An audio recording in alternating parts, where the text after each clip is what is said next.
kuchukuliana mizigo yao kwao, kwa mwenendo wao safi waliwakuta wengine wasiomjua Kristo, wakaongezeka na injili ya Bwana ikaendelea.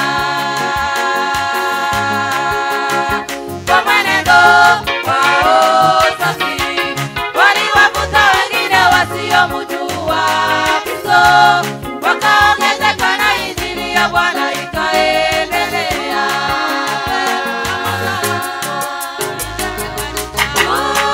Uwe pamoja wa Kristo tulijenge kanisa.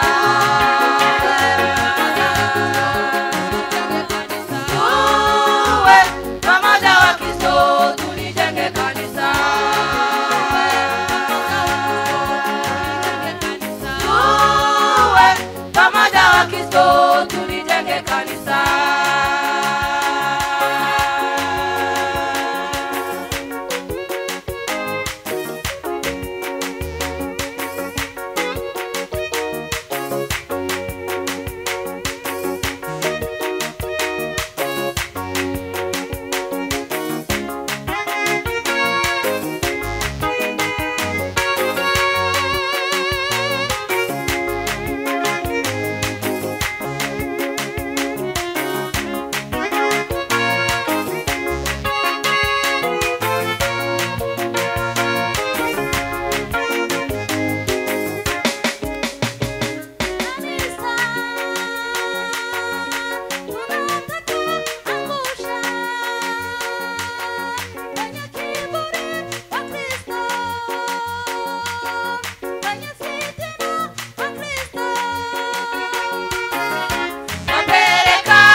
Kupendeza ndugu wakae pamoja pamoja,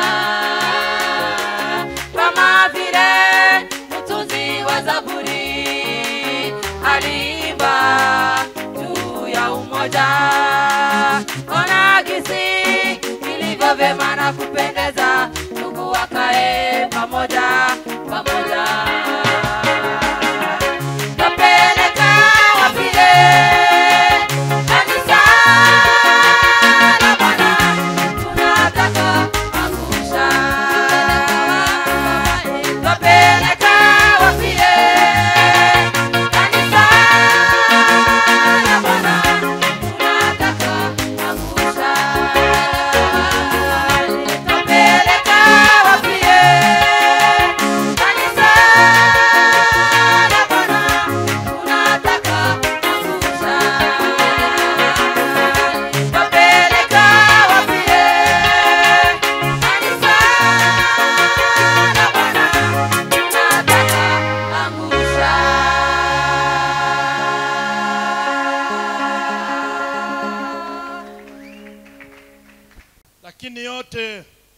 yafanyike katika usafi. Isuku tuba tufite n'ubwitonzi no kumenya icyo dukora. Usafi na utaratibu ambayo tunayafanya na tunayajua. Turambure za Biblia zacu tusome ijambo ry'Imana. Acha basi tufungue Biblia zetu na tusome neno la Mungu. Rwandiko Paulo yandikiye Timotheo. Barua ya Paulo mtume kwa Timotheo. Rwa kabiri. Barua yake ya pili. Igice cya 3 n'umurongo wa 16. Sura ya 3 na aya yake ya 16. Makaritasi yaracari kahindurwa. Ko hari abantu batazi yo Timotheo aherereye kwa magira gukiya karitasi nigikumwe. Timotheo wa kabiri bice 3 n'umurongo wa 16 uhere ku 15 byo guhagarara ku murongo wa 16. 13 duhere kuri 15 dusoma mu izina ry'Umwami Yesu. Kandi uzi yuko uhereye mu buto bwawe wamenyaga ibyanditswe byera bibasha kumenyesha ubwenge bwo kuzanira agakiza gaheshwa no kwizera Kristo Yesu. Ibyanditswe byera byose byahumetswe n'Imana kandi bigira umumaro wo kwigisha umuntu no kumwemeza ibyaha bye no kumutunganya no kumuhanira gukiranuka kugira ngo umuntu w'Imana abe ashyitse afite ibumukwiriye byose ngo akora imirimo myiza yose. Amen. Amen. Naho ngaho ufite Biblia ijambo ry'Imana ya yule anayo Biblia neno la Mungu ko hazabamwe amagambo agenda yumvikana ukuntu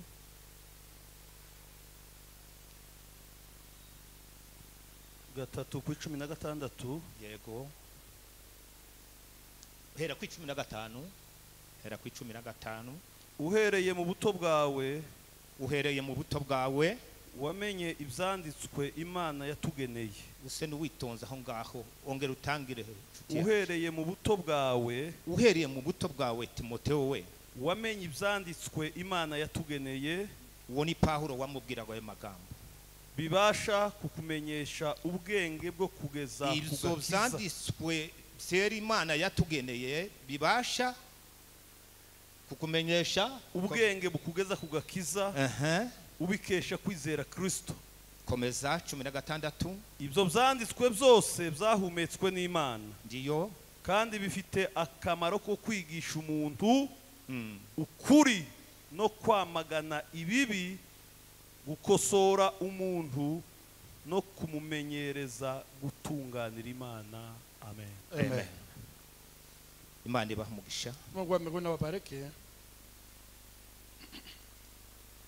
Yego turashima Imana y'Umwami wacu Yesu Kristo. Tunamshukuru Mungu wa Bwana wetu Yesu Kristo yatuboneye umwanya n'uburyo twese tukaba turaha ngaha, ambaye ametupea na muda na nafasi sisi sote tukawa hapa, kandi twaje ku mpamvu imwe na tumekuja tu ni kwa lengo moja cyangwa se mu ntego imwe twebwe twese, ama sababu tu ni moja sisi sote.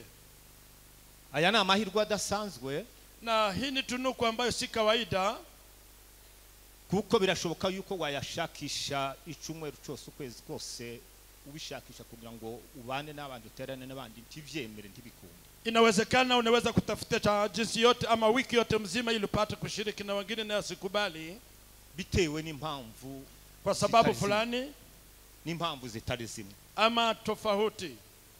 Akaba bani Imana igirira ubuntu iyo minsi kaboneka, na labda wengine Mungu anawapa neema na siku hizo zinapatikana. Ugatangira mu kwezi kwa mbere, unaweza kuanza mwezi wa kwanza ukaba wageza amezi 5 ari kuterana, miezi 4 ama 5 na unashiriki. Undi nawe mu iyo minsi yose agashaka n'umunsi umwe yaterana ariko bitavuye ku bushake. Na inawezekana wengine wanaweza kutafutisha hata siku moja kushiriki na wasipate, lakini si kwa mapenzi yake. Ndagira ngo ibyo birashoboka bacu. Nafikiri hayo yanawezekana biterewe n'iki nibihe abantu tuba turimo, kwa sababu ya nyakati ambazo tulizomo. Kuko nta muntu n'umwe utifuza kuba yaba mu mwanya cyangwa se mu gihe gisa n'iki giki turimo. Kila mmoja wetu anaweza kutamani apate wakati kama huu kulingana na wakati tuliomo. Ariko se wewe ububonye umwanya n'uburyo bwo kubahanga, je, wewe ambao umepata neema ya kuwa mahali hapa, impamvu ni nyinshi zotumushima Imana. Kuna sababu mingi sana ambazo zinaweza kukufanya ushukuru. Presence yawe yonyine cyangwa se kuboneka kwawe kwa buri gihe, kuwepo kwako kwa kila mara biguhesha gushima Imana. Ni lazima ya kufanya kumshukuru Mungu. Ibindi nabyo bizozanyuma bizanyuma, labda mengine yanaweza kuja baadaye, ariko ugahera no kuri ico naco. Hata tunaweza tukaanza kwa neno hilo. Uyu twavyutse bikemera, kwa kuwa tumeamka na yamekubali, tukaba turaha twese, na hata sote tumefika hapa, tugeza ku bana bato n'abasaza n'abakecuru bacumbagurika, watoto wadogo, wa mama, wa baba, wazee. Uyu ni umugisha utagira ukungana, na hii ni baraka kubwa sana kwa Mungu. Ndabwa ari umugisha wo gukinishwa, si baraka ya kucheza nayo. Haba kubitahura, ya tungekuwa labda tuwe na mafikari ya kupanua hayo. buri gihe cyangwa buri munsi wahora ushima Imana, Kila wakati na kila siku ni lazima tupate kumshukuru kandi Mungu. wahera kuri icyo kazakugeza no kubindi bikagenda byaguka hagati muri Na wowe. haya ndiyo yanaweza kusababisha ufike kwa mengine na mengine ambayo inaweza kufanya tushukuru. Turabiyegereje mu ijambo ry'Imana Karibuni kwa neno la Mungu kugira ngo tuganire mu mwanya Imana yagenye. ili tupate kuzungumza kwa muda ambao Mungu ametupea. Njewe ubangeneye Muda ambao wamenipea ndashobora kutawumara. labda siwezi kufika kwa masaa hayo, Umwuka yakorera muri nje ama roho akiongea nami karenzaho abantu bakavuga ngo yarengeje amadakika. tunaweza kupitisha dakika, labda watu waseme tumepitisha dakika. Abantu ntitugira ishoborero, Watu ni hivyo walivyo, ariko umwuka ni ufite imbaraga kuri twebwe. lakini roho ndiye anaye nguvu kuliko Ariko sisi. hamwe n'uwo mwuka ukorera muri twebwe, Pamoja na roho ni huyo ngombwa ngo tube dufite ubwenge no mu kumenya uburyo bwo ni lazima tuwe na maarifa na hekima ya kujua vile tutatupeleka. ntabwo twarenze igihe cy'abandi tuba twahawe, Hatuwezi tukachukue muda wa kuzidi sana, kandi icyo gihe ntituba twagihawe hariya n'abashumba. na muda tukizidisha si machungaji wametupea, Icyo gihe ni mwebwe mukigenga. ni nyinyi ambao mnapeana dakika hizo. Isaha yashiriwe kureba ngo saa 7 nizuzura tube turi hariya ku muryango twese dutaha. Ya programu yetu nasema saa 7 kamili ni lazima tuwe tumekamilisha. Nituvuga ngo turarenzaho tuzaba dusigaranye igice kindi gice kera cyatashe. Labda tukizidisha watu wamoja watakuwa wameenda na wachache wamebaki. Ariko reka tugerageze turebe yuko tuza gukora muri aya madakika yacu asigaye. Acha basi tutumie muda vile ulivyo. Duhereye ku ijambo umushumba hariya yavuze atanga pole ku gihugu cya Kenya. Vile mchungaji amesema kutoa rambi kwa nchi ya Kenya, Hakaba abantu bamwe bakiyamirira bagasana batakiriya kintu bagihaye agaciro. labda ni hivyo na hivyo, Ni ngombwa ngo dutange pole. ni lazima tupeane salamu za rambi. Iyo binashoboka tuba twaragiha mu mihanda uwo muhuye wese umunyagihugu ukamubwira Labda ngo pole. tungekuwa na sisi tumeenda huko, Ukamubwira ngo pole. tuseme pole sana. Ku mpamvu imwe, Kwa nini? kuko amahoro y'iki gihugu Amani ya nchi hii, cyabuze umutekano w'iki gihugu security ya nchi hii niwo mutekano wacu. ndio security yetu. Umutekano mukeya uri muri iki gihugu, Tukiwa na security kidogo kwa nchi hii, tekereza twebwe tuba turi hehe, labda sijui, tuba twikingiranye mu mazu.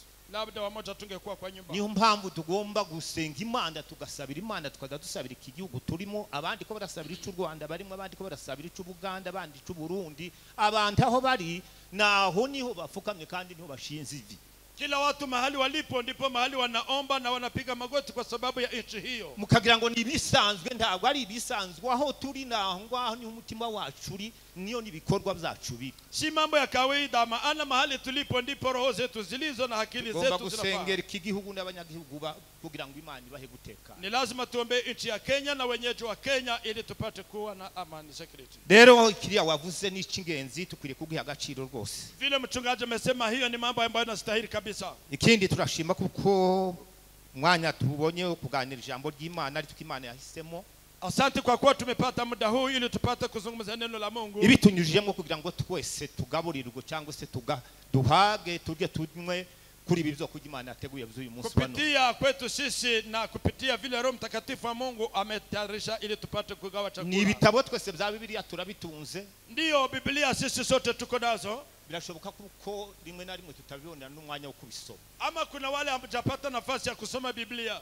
Iyo ugeze aha ngaha Tukifika hapa ukagira ibahati ugakurikira, na uwe na baraka ama tunuku ya kufuata, Imana ikaguha akanya ko gukurikira bukeya. na Mungu akupee muda wa kufuata Muyo kidogo. tuvuga yose siko gwa uyafata. Yale nitaongea labda Kandi hamtayashika, birashoboka ko ayo twateguye tutoyavuga yose. na hata yale tumeandaa inawezekana hatutayazungumza Ariko yote. muri aya Imana yateguye hagati muri twe kugira ngo ari twinyuzamwo iyi message, Lakini kwa yale ambaye Mungu ametayarisha ndani mwetu tupate kupitisha ujumbe wetu, hari urebe ko wokura mu ijambo rimwe y'uyu munsi. na kusi tafadhali fanya nguvu yako yote ili labda ushike mawili ama matatu. Sema haleluya. Amen. Sema haleluya. Amen. Imana ibaha umugisha. Mbarikiwe basi. Umuntu yahayavugira kugira ngo abandi bizenda amajwi ntahayumvikana. Wiharahare ugire rimwe gusa, n'ababiri uzoba ufite umugisha, ariko ugire rimwe utahana muri aya tugiye kuvuga. Ama ukipata bahati ya kushika mawili itakuwa sawa, lakini Kandi moja natwe Imana inatosha. idufashe kugira ngo ibyo tuvuga byose bigira icyo bimara mu mutima w'umuntu, ariko Na- bisobanura no kuri kwiza hagati muri twe n'umwuka w'Imana. Roho wa Mungu ndiye mwalimu mkubwa wa kupata kufafanua kwa kila mmoja wetu tupate kuyashikilia. Mushumba hari arevera yavuze ngo, mchungaji amesema ngo icho icyasaba cyangwa se icyo dusaba kilicho cha muhimu sana nawe ico wo kwifuza, hata kile na wewe unaweza kukitamani, kubijanye n'ivuga butumwa tuba dufite kulingana na ujumbe ambao tunao bya buri gihe, kila wakati kila mara. niko yabivuze kandi niko biri. Vile alisema ndivyo inavyostahili. Sauti ya malaika irasohokera, wanakwaya wataenda hapa, Grace kwaya irasohokera, Grace kwaya wanaenda huku, mushumba nawe arasohokera, mchungaji naye pia hivyo. yavuze ngo icyampa ngo rivuga butumwa rizarigira ico rihindura hagati muri twe. Ingekuwa heri ujumbe huu ambao tunaopeleka una kuku yawe na mabadiliko kubwa sana. Njewe nabyibabishijeho igihe kirekire kugeza n'uyu munsi wa none. Mimi nimejaribu kujiswali maswali kwa mambo haya kwa wakati mrefu sana. Nanone twabivuze, reka tubivuge, ubutumwa turi mu kuvuga tugasohokana hanze, ujumbe ambao tunautangaza na tunaupeleka mahali kwengine, ntiburagirire me hano mu itorero, haujakuwa na nguvu hapa kanisani kwetu. uti kuyihe mpamvu? Kwa nini? Icyambere, neno la kwanza, nibyo dutegekwa gukora ntitubikora. Yale ambayo tunaomba kufanya hatuyaweke kwenye practice. Muririmbyi yavuze ngo imirimo izagera. Mwimbaji alisema kazi zote zitapimwa, yageza harava ngo iryo araritambutse, na akasema hayo na yapita. Kurya muri iryo jambo abafite kumva bagomba kumva kandi bagataha. Kwa wale ambao wamejaribu kusikia, wamesikia na wamejaribu kushikilia maanani ico mushumba yashatse kuvuga hari, vile mchungaji alitaka kuongea. Ivuga butumwa murivuge, ndio tutangaze injili njema, ariko tugende twira imbuto zisa naryo. Lakini sasa tuze matunda kulingana na neno ambalo tunalisema. Tugende dukora imirimo ikwiriye ivuga butumwa, tufanye kazi ambazo zinastahili injili njema. Nibajije ndavuga ngo kumushumba agiye Gitengera, nimejiuliza, je, mbona mchungaji anaenda Kitengera? Sauti giye handi, sauti ya malaika pia wanakwenda. Grace nagiye kuja handi, Grace na nyinyi mtakwenda mahali kwingine. Ese abasigaye turaja, wengine tutaenda wapi? Nacibaje nta wundi wacibajije ba? Nimejiuliza mimi swali hilo. Ta wacibajije mwebwe? Je, hakuna mwingine amejiuliza swali hilo? Ariko Imana ishimwe kuko abo ngabo bagiye mu ivuga butumwa. Asante sana kwa sababu hao wote wanaenda kinjili. Kandi turavuga ngo baraduserukira, bagiye kuduserukira. Na tunasema wao wanatuwakilisha. Nyamara twebwe dusigaye. Sasa sisi ambapo hatutakwenda dusigaye dukora kibamwe ndi bojana n'umushumba. Wamoja si wanaweza wakaenda na mchungaji, na Grace kwaya, ama labda wengine wasindikize na sauti ya malaika, ama labda wengine waenda na kwaya hii. Abasigaye nukuvuga ngo tuzaba tugiye gutaha tuja mu, wengine labda tutaenda tu nyumbani na kulala. Ariko imirimo yo gukora ni myinshi, lakini kazi za kufanya ni ziko. Nidutahana n'iri jambo ry'Imana likaba hagati muri twebwe, na neno la Mungu linaendelea kufanya ndani mwetu. Reka twinjire mu ijambo ry'Imana. Mara moja tunaingia kwa neno. Aya na magambo y'Imana tuvuye gusoma. Tumeyasoma maneno hapa ya Mungu. Umukozi w'Imana Paulo niwe wanditse aya magambo. Paulo ndiye ameandika maneno haya. Ayandikira umwana we yabyaje ubutumwa Timotheo. Akamwandikia kijana wake ambaye ni Timotheo. Kandi yayamwandikiye ari mu rugenzi rwe rwa kabiri rwivuga butumwa. Ilikuwa kwa safari yake ya pili ya uinjilisti. Ariko rero mu buzima busanzwe, kwa maisha ya kawaida, hari bitugize nibidukikije. Kuna mambo ambayo yako hapa karibu nasi hapa karibu, kandi bidufitiye umumaro, ambayo yana manufaa ama faida kwetu. Hakaba n'ibindi navyo bitadufitiye umumaro. Pia kuna mambo mengine ambayo hayana maana kwetu. Ijambo tugiye kuganira ni ijambo rivuga ngo akamaro k'ijambo ry'Imana. Tunakwenda kuzungumza neno semalo maana ya neno la Mungu. Ni hariya kera byahereye banabivuze nibyo byivyo. Hata yameanza hapo wamekwisha kuyaongea. Narimvuze ngo mu buzima busanzwe hari ibitugize n'ibidukikije. Katika maisha ya kila siku kuna mambo ambayo yanatuzunguka kandi bidufitiye umumaro, ambayo yana faida kwetu. Hari ibyuzi, hari ibyozi, hari ibdutekereza, hakaba n'ibindi ntekereza. Yale unayajua na yale usiyojua, yale unayofikiria na yale usiyofikiria. Hakaba n'ibindi bitadufitiye umumaro, uzi nanje nsi twese tu. Pia kuna mengine ambayo hayana maana pia na wewe ambayo tunayajua. Ariko rero muri ibyo byose, kwa hayo yote, mubidufitiye inyungu nibyo tuza duha agaciro. Yale ambayo yana faida kwetu ndio tunayashikilia sana. Ibitadufitiye inyungu nta mpamvu yo kubitinda. Yale ambayo hayana maana kwetu hatuna hata sababu ya kawaida. Rero akamaro k'ijambo ry'Imana ni mubidufitiye inyungu. Sasa neno la Mungu lilo ndilo maana kwetu sana sana. Kwiga niby'ingenzi, ndio kujifunza ni mambo ya maana. Bidufitiye akamaro kuko hari ubumenyi tuza tubikuramo. Yana maana kwetu, maana kuna hekima ambayo tunatoa kwa neno. Sema haleluya. Amen. kwiga n'iby'ingirakamaro. Basi kujifunza ni mambo ya maana sana. Ubu abantu benshi bararambise bagatekereza ngo kwiga byarangiriye cagiye. Labda wengi wamefikiri maana wameacha masomo na kusoma kumeisha. Ubisho duharanira no kwigisha abana. Kwa leo tunashughulika na mambo ya kuwafanya watoto wetu wapate kusoma. Ariko twari tugifite umwanya mwiza n'abakuru tukiga. Hata watu wakubwa tuna muda wa kusoma tena. Dukwiriye kwiga. Ni lazima tupate kujifunza. Ibihe by'ubuzima bwacu ni ibihe z'urugendo shuri. Tujifunze maana nini maana ya safari yetu, na hiyo sasa ni msafara wa kwigisha abana bigira kamaro. Ndio kuwafundisha watoto yana maana sana. Kuko bibafitiye akamaro k'akazoza kabo kejo. Maana yana maana kwao kwa siku zijazo.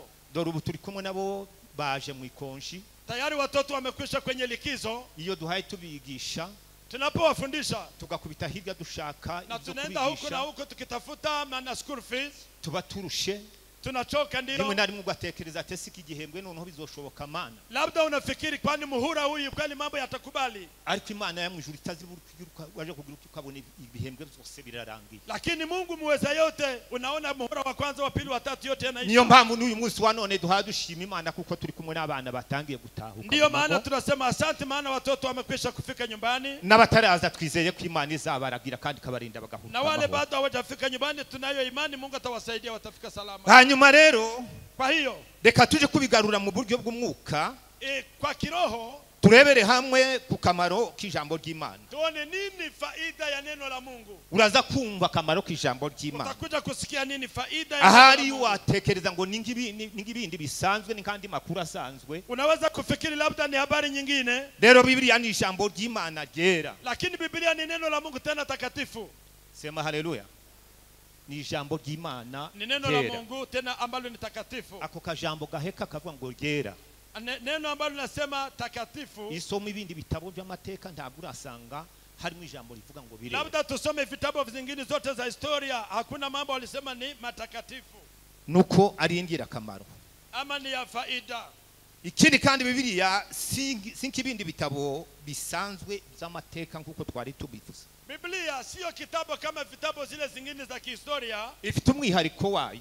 Biblia ina urasmi wake. Kuko yuzuye ukuri kose. Maana ukweli wote umo katika Biblia. Biblia ntabwo iri inyomoza n'umunsi n'umwe. Hakuna hata siku moja Biblia imekwisha tena kujirudia. Na magambo y'Imana ishobora byose. Ni maneno ya Mungu ambaye ni muweza yote. Niwo mwihariko wayo igira. Ndio sasa urasmi wa kitabu hiki. Urasanga harimo akamaro kanini karuta akibindi bitabo. Mna faida kubwa kuliko vitabu vingine.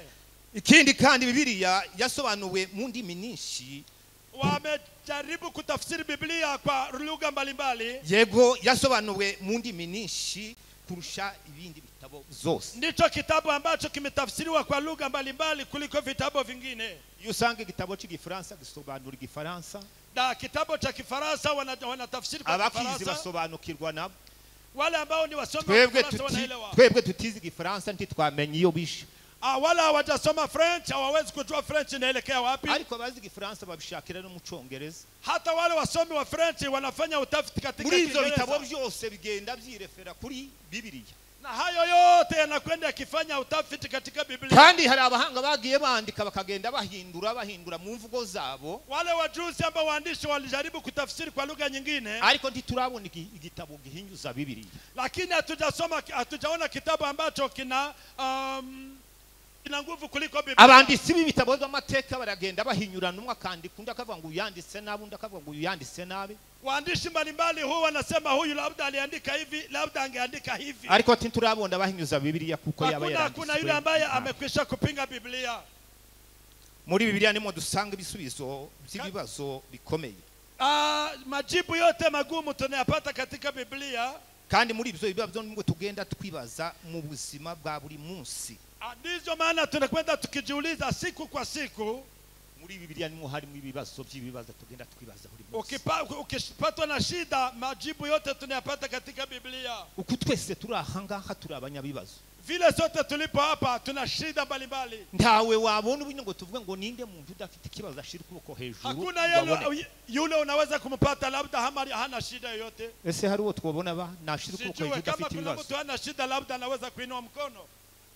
tubona twese ko turi abanyabibazo. sisi sote tu wana shida. Ariko muri Bibiliya ijambo ry'Imana Katika Biblia neno la nimwe Mungu dusanga ibisubizo by'ibibazo byacu zose. ndipo tunapata majibu ya maswali ambayo tunajiswali kila siku. Kandi mu buzima ibyo nibyo bigenda bituzengereza. Na hayo ndiyo yanatusumbua siku kwa siku. Ibyo bibazo biravuga gutya ngo Maswali hayo ni haya. mu Kiswahili nanditse ngo nitatoka wapi?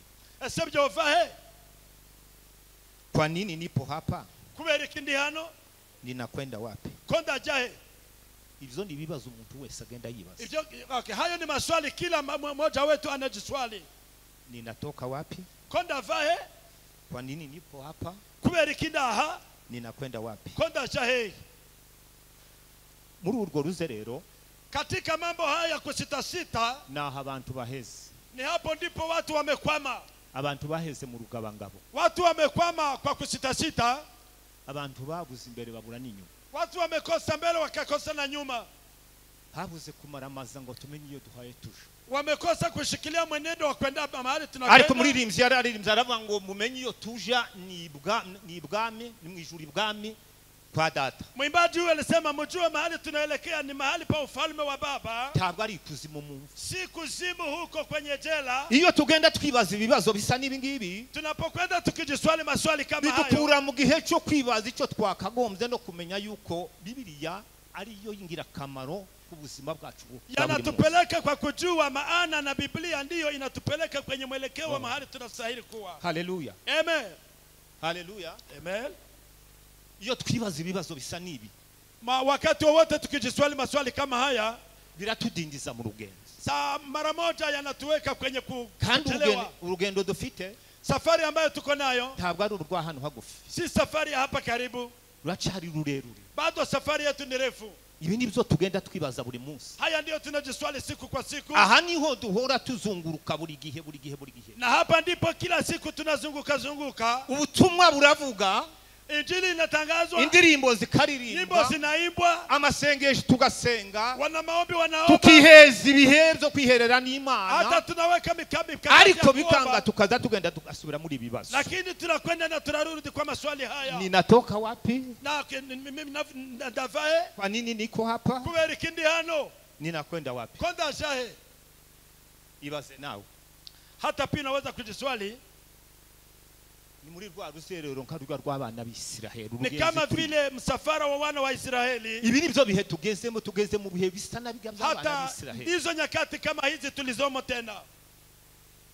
Ariko kiza kidukomeza niki? Lakini kile ambacho kinatutia moyo Nuko dutunze ni kwa sababu tuna utajiri, dufite Bibiliya y'agaciro hagati aryo jambo ry'Imana. tuna Biblia, kitabu kitakatifu, yaani neno la Mungu, Niryo rizagenda ridukura mu bibazo bisa n'ibyo ngibyo. ndilo kila mara hutuondoa katika shida hizo. Takindi nabifuriza no kugira ngo tuve hagati muri ibi bibazo, Ningewatakia kutoka katika mambo kama hayo ya kusitasita, tukamenya inzira duha tukareka kuzunguruka hamwe. tujue mwelekeo ambao tunaelekea, Nubwo twakwibaza ivyo bibazo bisa n'ibyo, ingawaje maswali kama hayo, intego ya Bibiliya ijambo ry'Imana ni imwe gusa, lengo la Biblia ni moja tu, kandi ni kuri, na ni kweli, kandi irahebuje, na ni ya ajabu, ibifite n'imbaraga. lina nguvu. Biravuga gutya ngo Mambo yanasema hivyo, iyi ntego ni gahunda y'urukundo rwa Kristo na upendo wa Mungu kubwo gucungura umwana w'umuntu. kwa kumkomboa mwanadamu. Yohana 3:15. Yohana sura ya 3:16. Haravuga gute? Biblia inasema nini jamani? Biblia ivuga ngo kuko Imana yakunze abari Kwa maana jinsi hii Mungu aliupenda ulimwengu, kandi abo bisi natwe tubarimo. na sisi tumo miongoni mwa wale wa ulimwengu. Sema haleluya. Imana yakunze abari mwisi. Mungu aliupenda wa ulimwengu Bituma itanga umwana wayo, hata ikamfanya amtoe mwanawe, kugira ngo umwizera wese atarimbuka. ili amwaminie asipotee. Iyo niyo gahunda y'urukundo rwa Kristo, Hiyo ndiyo programu ya upendo kubwo wa Mungu gucungura umwana w'umuntu. kwa kumkomboa mwanadamu. Akamaro k'ijambo ry'Imana Maana ya neno la Mungu ku buzima bwawe kwa maisha yako ni ugusoma Bibiliya, ni kusoma Biblia, uzasobanukirwa utapata kufahamu nuko Imana iri. vile Mungu alivyo. Nusoma Bibiliya Ukisoma Biblia ukitonda, na unaenda taratibu ugasenga pole Imana, na unaomba Mungu, uzasobanukirwa n'uko Imana iri.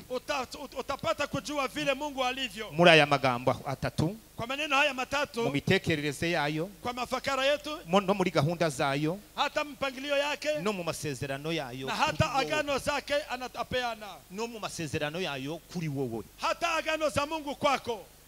Bwana Yesu asifiwe. Amen. Bwana Yesu asifiwe. Amen.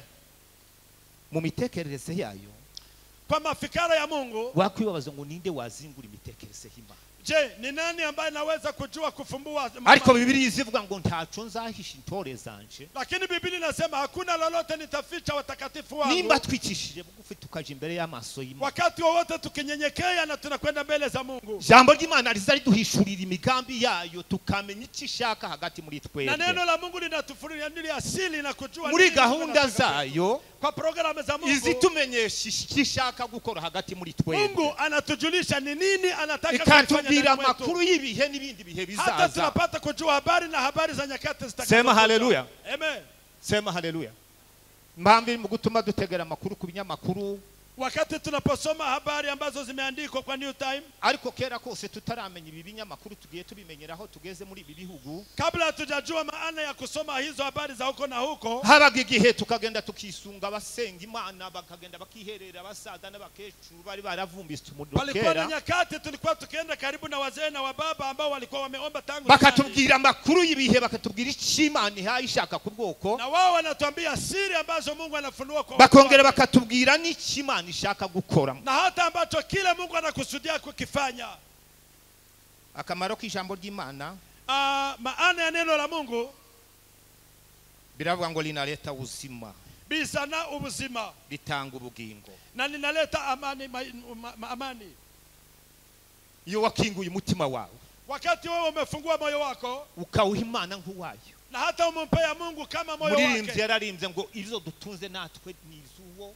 Mwimbaji alisema yale yote tunayo ni ya huyo. Iyo wakinguye umutima wawe, Wakati wewe umefungua moyo wako, Imana yo mu ijuru Mungu wa mbinguni izitanga ubugingo hagati muri twe. anapeana amani, maisha ndani ya amani ndani ya maisha yetu. Yohana igice cya 6 umurongo wa 63 6:63 Yohana yaranditse ngo, Yohana ameandika aravuga akasema, ngo umwuka niwe uzutanga ubugingo, Roho ndiye anapeana maisha. umuntu ntaco arico, Mtu si mtu, hana lolote. ariko amagambo nababwiye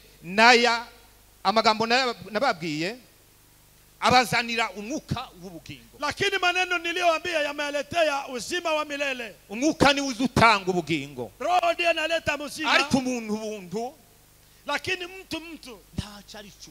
wewe, Ariko ngo amagambo nababwiye, lakini maneno ambayo nimewaambia, amagambo ari hagati muri twebwe, maneno ambayo yamo ndani umva mwetu. impamvu Bibiliya yari y'agaciro, Na ndio maana Biblia ni nuko yasema amagambo ari muri yo duhora tubwirwa ni kwa sababu maneno ambayo niyo tunaambiwa kila azaduhesha wakati umwuka kandi ndio akaduhesha n'ubugingo. yanatupea roho hata kujua. Sema haleluya. Amen. Bwana Yesu asifiwe. Haleluya. Zaburi ya 33 n'umurongo wa 6, 33 dusomere mushumba. Zaburi ya 33 n'umurongo Zaburi hivyo na wa hivyo. 6, 33 na 33 n'umurongo wa 6. hadi mstari wa 6 tu. Yego. Zaburi 33 n'umurongo wa 6.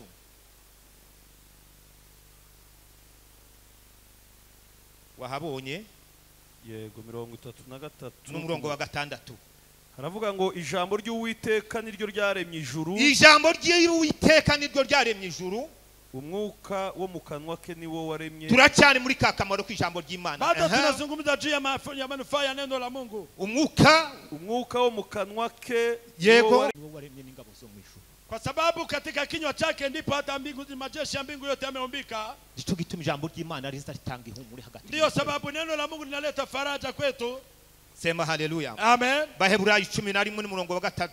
Hebrews 11. Ijambo ry'Imana riravuga ngo, Biblia inasema niryo ritumenyesha ko isi yaremwe n'ijambo ryayo. ndilo linatufahamisha kwamba nchi, ulimwengu umeumbwa na neno lake. Haleluya. Amen. Ijambo ry'Imana niryo ritumenyesha yuko isi yaremwe ni jambo ryayo. Neno la Mungu ndilo linatufahamisha kwamba ulimwengu umeumbika kwa neno la Mungu, kuko ari ry'agaciro kenshi, kwa sababu ni la maana sana. Yohana igice cya 13 n'umurongo wa 3, 13 mstari wa 3 Yohana. Jambo ry'Imana ni nk'amazi, neno la Mungu ni kama maji, namwe mumaze kwezwa n'ijambo nababwiye, hata nyinyi mmetakaswa na neno nililowaambia. namwe mumaze kwezwa n'ijambo nababwiye. Wo ni Yohana. Nanyi pia mmetakaswa na neno ambalo nililowaambia.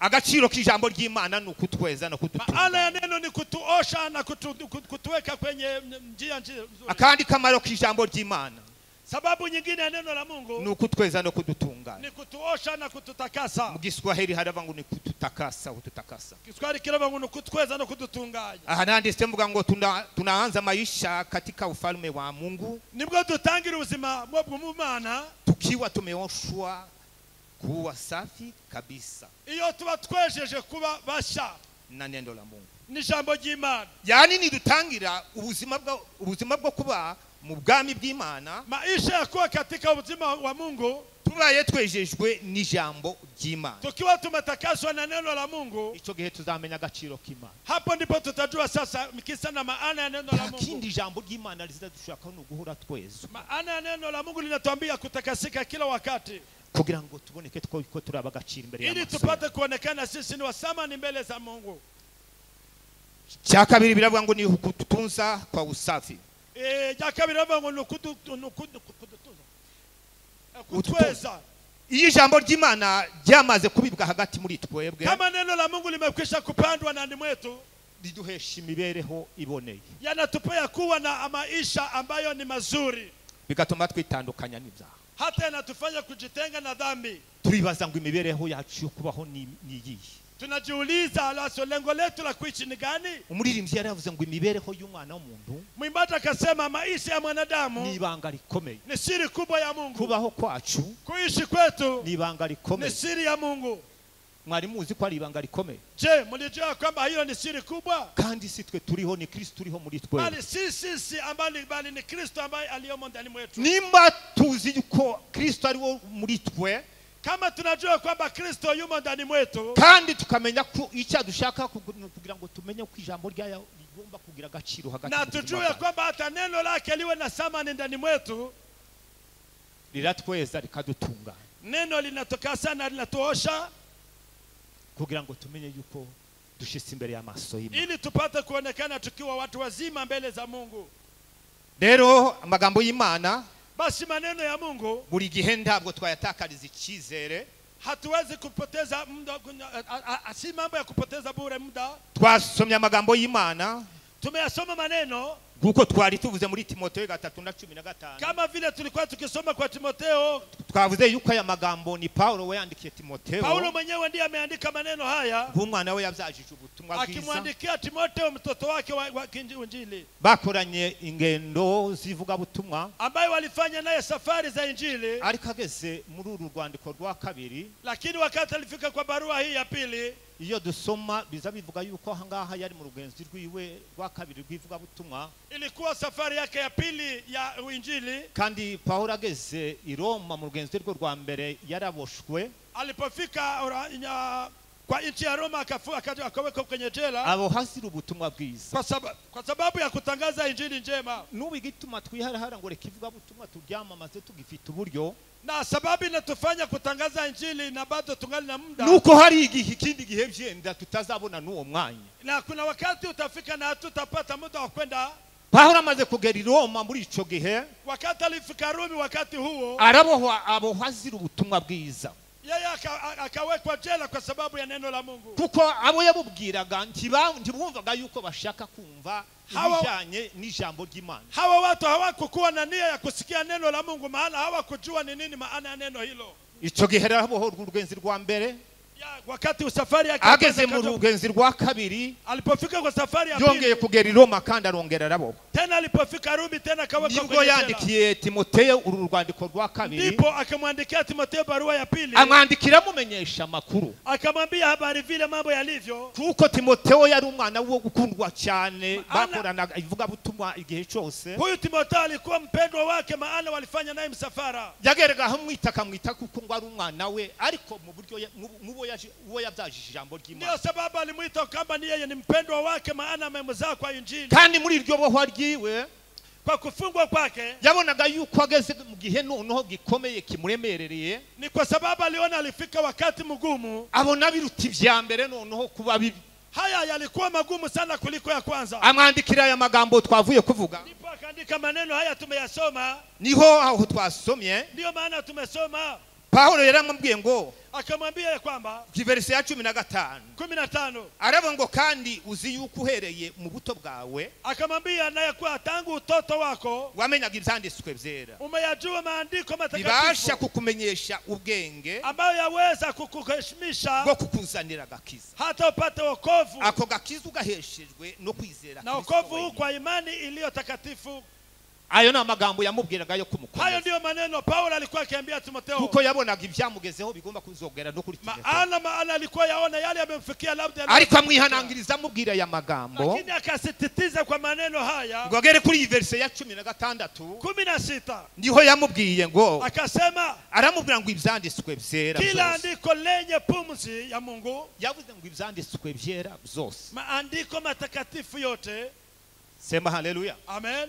Ibyanditswe byera byose. Andiko lenye pumzi ya Mungu lote. Ibi byanditswe byera byose ni ibihe yamubwira. Haya maandiko matakatifu yote ni magani? Ese ni iby'isezerano rishya. Je, ni ya agano la kale? Inkuru za Paulo na Timotheo ko tuzisanga hano mu isezerano rishya. Mbona habari za Paulo na Timotheo tunazipata kwa agano jipya? Ariko akamubwira ngo ibyanditswe byera byose. Lakini akamwambia kwa maandiko matakatifu yote. Uvibangarira. Sikia siri sasa. Ibi byanditswe byera byose. Haya matakatifu yote yameandikwa. Nivyo yamubwiraga uhereye mu isezerano rya kera. Ni yale alikuwa akimwambia tangu agano la kale. Kuko ga Paulo ntiyabayeho mu isezerano rishya cyangwa kwa sababu Paulo huyo hakuwa kwa wakati wa agano la kale. Aramubwira ngo ibyanditswe byera byose uhereye mu isezerano rishya rya kera. Yote ambayo yameandikwa tangu agano la kale matakatifu. Isezerano rishya byari bitarabaho. Mambo ya agano jipya yalikuwa byari bitarandikwa. Yalikuwa mambo mengine. Amen. Amen. Byari bitarandikwa. Yalikuwa bado hajaandikwa. Ariko amuhera ku byakera ku isezerano rya kera. Lakini ikawa bida amwambie tangu maneno ya kale. Aramubwira ngo akamwambia bigira umumaro yana manufaa mu magambo agera kurangahe twavuze. Kwa maneno kama ngapi tumeyasema? Yamubwiye amagambo agera kurangahe hanga. Maneno kama ngapi? Bigira umumaro na lina manufaa wo kwigisha umwana w'umuntu kwa mafundisho ya mwanadamu no kumuhanira gukiranuka, kuwaonya ili wawe watakatifu, no kumwemeza ibyaha bye, hata na kumkubalisha kugira ngo umuntu w'Imana abashitse rwose, ili mtu wa Mungu awe kamili. Sema haleluya. Amena. Nayo niyo magambo yamubwiye. Haya ndiyo maneno Paulo alimwambia Timotheo. Wo kukwigisha umuntu, kumfundisha mwanadamu, no kukwemeza ibyaha bye, hata kukubalisha dhambi zako, no kumutunganya, hata kukuandaa, no kumuhanira gukiranuka, hata wapate kuwa mtakatifu, kugira ngo umuntu w'Imana ili mtu wa Mungu abashitse afite awe kamili, ibimukwiriye byose, amekamilishwa apate kutenda kila tendo jema, ngo akore imirimo myiza, atende maneno mema. Biblia ni ijambo ry'Imana. Basi Biblia ni neno la Mungu. Nico gituma tugomba kuryitaho buri gihe. Ndio maana ni lazima tuyashikilie maanani. Dutangira twavuze ngo si bitabo by'amateka kibindi byose. Si kama kitabu, si kama vitabu vingine vya historia tunasoma. Harimo amabanga yahishwa abantu benshi. Kuna siri ambazo zimefichwa watu wengi. Muri ibyo yaravuze ngo kubimenya niki?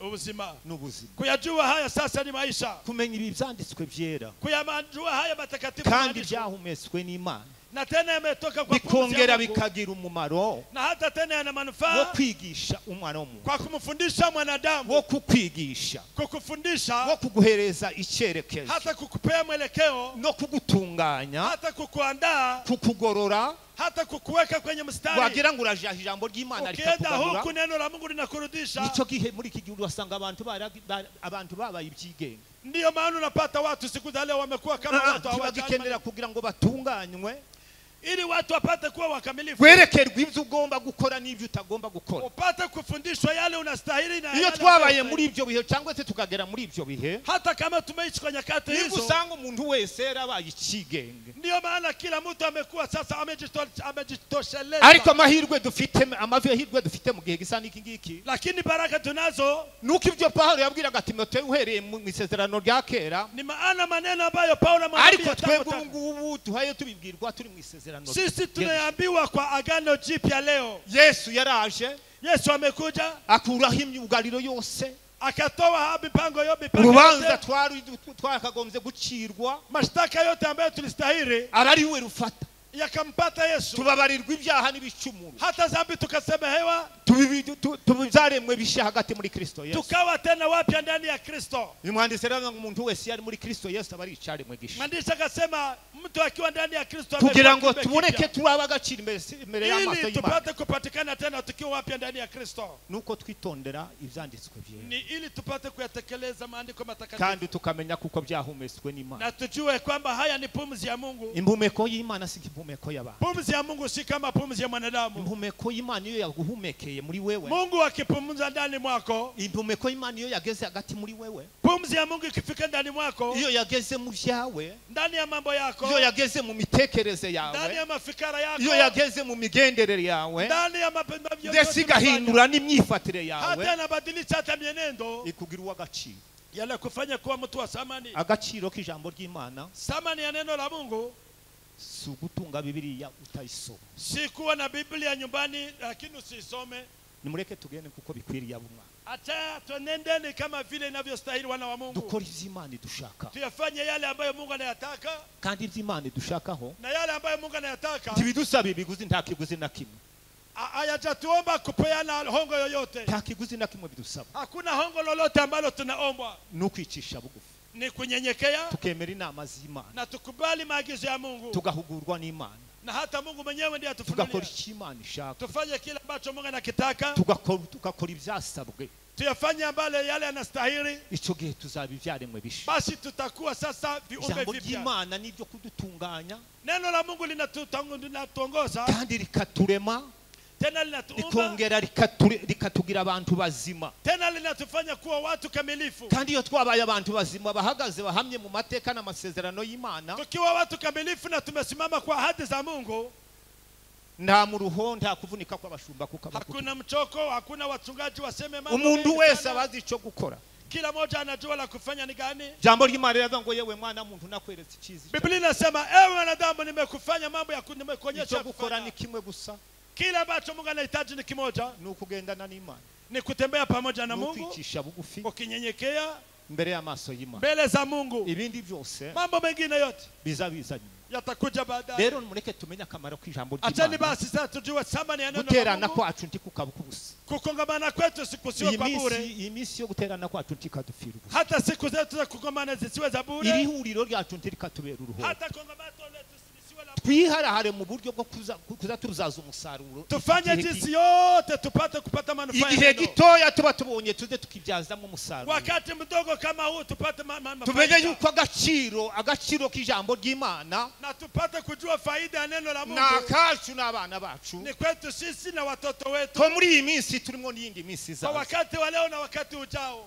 Turabasabira kugira ngo mumenye yuko turaba agaciro, tunawatakia kujua ya kwamba sisi ni wasamani mbele za Mungu, ijambo ry'Imana rituganze, neno la Mungu litutawale, kandi riduhe umugisha. Amen. Amen. Amen. Amen.